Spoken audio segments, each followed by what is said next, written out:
Percy Jackson and the Olympians Episode 5 introduces Ares, and assuming the Disney Plus series sticks to Rick Riordan's source material, the Greek god of war's entrance perfectly sets up Season 1's ending twist. Percy and his friends meet Ares after their disastrous trip to the Gateway Arch, and the Olympian promises to help them reach the underworld, so long as they can complete a task for him. He asks Percy and Annabeth to retrieve his shield from Waterland, a task that nearly leaves Percy trapped sitting on Hephaestus' golden throne indefinitely. Ares doesn't seem delighted when Percy and Annabeth return from their detour unscathed, and he continuously tells the trio that their quest for Camp Half-Blood will fail. While this attitude is to be expected of the Greek god of war, his interactions with Percy Jackson's main characters go deeper than that. Ares' entire introduction sets up the conclusion of Percy Jackson Season 1, teasing his role in the theft of Zeus' lightning bolt and the betrayal that awaits Percy later on. Ares keeps telling Percy and his friends they'll fail in Percy Jackson Episode 5. Percy tells the Olympian god off at the end of the episode. Adam Copeland as Ares riding a motorcycle with his helmet on in Percy Jackson and the Olympians Episode 5. Percy mouths off to Ares at the end of Percy Jackson and the Olympians Episode 5, as he's tired of the Greek god telling him that his quest is destined to fail. When Ares sits down with Percy and his friends at a diner, he implies that Zeus and Poseidon are going to war with one another, regardless of whether Percy retrieves the former's master bolt. He continues to speak pessimistically about Percy's quest, sowing seeds of doubt in the young demigod's head, even after Percy and Annabeth successfully find his shield. While Ares doesn't exactly come off as the supportive type, it seems like he's trying to get in Percy's head, and is more invested in doing so than someone with no skin in the game. Even his request for Annabeth and Percy seems intentionally laid out to make them fail. And there's a deeper reason Ares wants this, one that sets up the ending of Percy Jackson Season 1.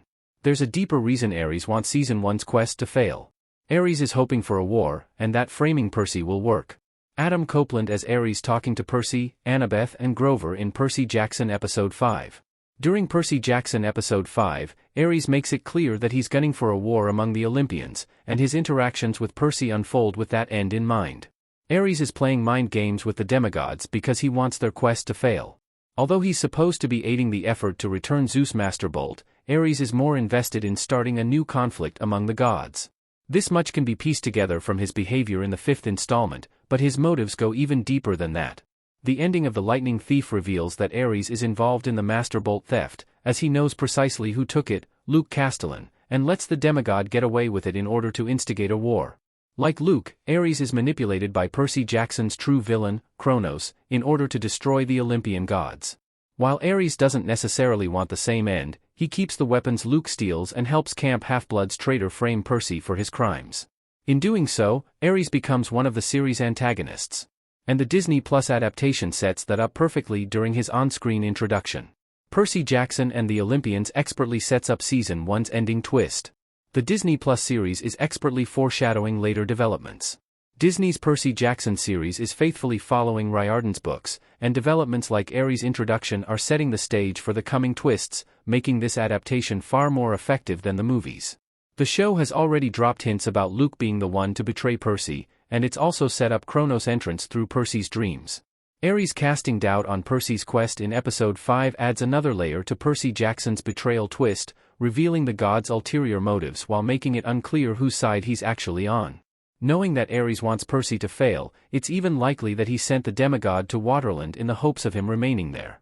Ares is intentionally stacking the odds against Percy, though newcomers to the series might not realize it. However, it's a fun tease for fans of the Percy Jackson books who do know what's coming, and it'll be exciting to look back on. When it comes to foreshadowing, Percy Jackson and the Olympians is doing an impressive job. The Disney show doesn't just establish the events that lead to Season 1's ending, it also sets up the rest of the series and even a sequel show.